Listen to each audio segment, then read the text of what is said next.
Welcome back everyone. This is our install guide for our GameCube Controller Snapback Reduction Flex PCB.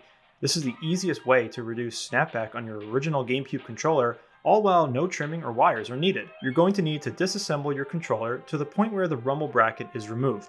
You can see our full controller disassembly guide linked in the description if needed. As always, we will have this mod and everything else you need listed below. With that being said, let's snap into this video. Oh, brother, this guy stinks! Line up the board and optionally apply double-sided adhesive to the PCB where the flex cable will reside.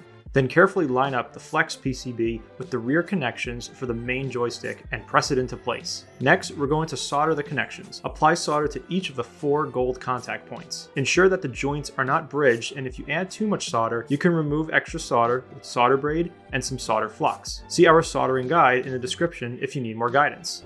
Next, we're going to start to configure the model. You may see a yellow film covering the 8-pole dip switch. This peels off without any issues, and you can use a plastic tool or a toothpick to adjust the switch positions.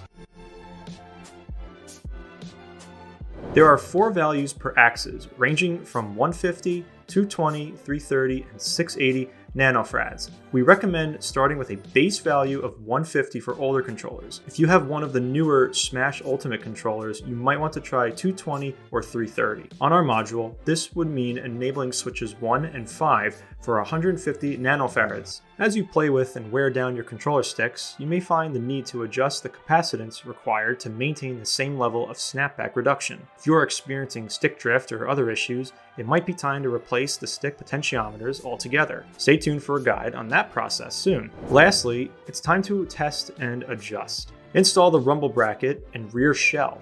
Do not install the screws at this time, and take this opportunity to plug in your controller and test. Games like Super Smash Bros. Melee, of course, are often used to test snapback.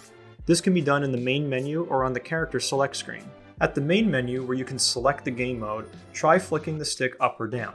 If the menu option moves up, then down when you flick the stick up, you still have snapback happening. At this point, as an example, you may try enabling the switch for 220 nanofarads and disabling the 150 nanofarads. Of course, these values can be combined in any manner to allow for some fine-tuning. Once you are fully satisfied with the feel of the stick, install the 6 rear Y1 screws and you're finished.